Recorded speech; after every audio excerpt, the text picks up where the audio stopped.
Hey, how you doing? I'm Jim Foreman. I'm here with Tony Nozier. Both of us are retired Navy SEALs, and now we are instructors for Tactical 21. So, how does somebody prepare for a high stress situation here in America?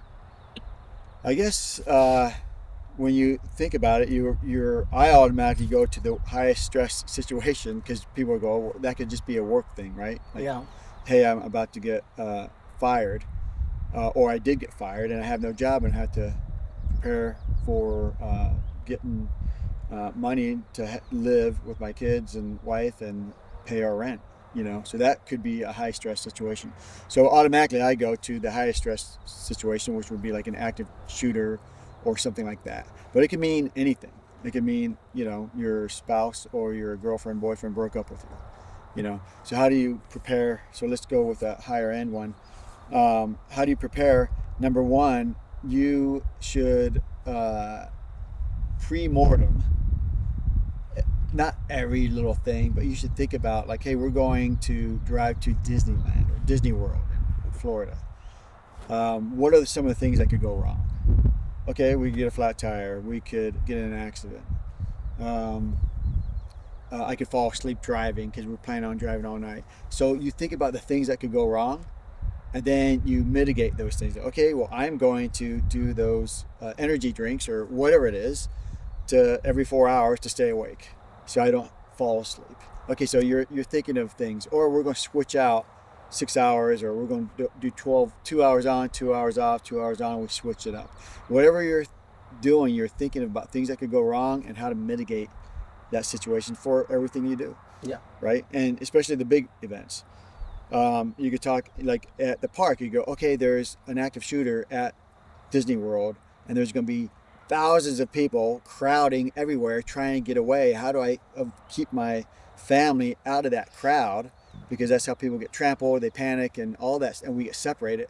How do we do that? Well, I kind of want to stay with them at all times, or at least know where they're at, right? If we separate, and maybe an adult, the wife or the husband, always with the group, and that could be like overly protective, but when you do, like, allow your kids to go do something on your own, that's fine, but just know where they're at. So if something does happen, you could go right there and track them, and that they would also understand that they need to report to you on cell phone, text, whatever, that they moved to a different location. So I'm, saying that you always need to have an adult with them is kind of high end. But what I'm saying is, like, if you do separate, at least have communication of where people are at, so you understand that. So that's the biggest thing. Is kind of like pre-mortem, the bad things that could happen, and then prepare uh, responses for those things. Yeah, and talk about it too. So anybody that's ever done any athletics or anything has probably done some visualization training to try and kind of visualize what you're going to do when you get out in the arena. So obviously, what Jim's describing is contingency planning, right? And so it's not done in a bubble. So as the leader, it's your job to make sure that everybody in your formation, so in your family, make sure everybody in your family understands what the protocol is, or what the immediate action drill is for wherever you are. So I don't know, Jim, you might, like, if you're taking your family to Disneyland, are you gonna do a contingency brief with them?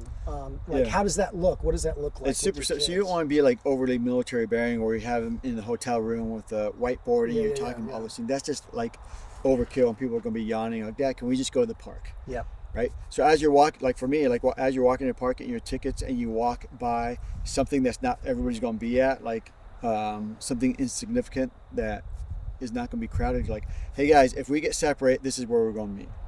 Something that simple as you're walking by it, Yeah. right? You don't need to brief them for 20 minutes about contingencies.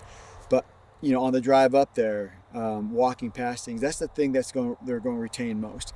Not like the day before. Hey guys, at the general admission, there's a booth to the left. That's where we want to meet. They're going to forget about that in the morning. You need to do it as you're walking. Go, hey, this is where we're going to meet today, right? Yeah. And then they're going to be like, okay, if something happens within the next couple hours, they know right where to go, Mm-hmm. right? So that's the type of thing is like that open communication, but also not to be like militaristic and take it too far, because people are going to just shut down. Like Yeah. Tony and I, anytime somebody briefs something like that, we're like, oh my God, you know. So it was not a good way to communicate. Yeah.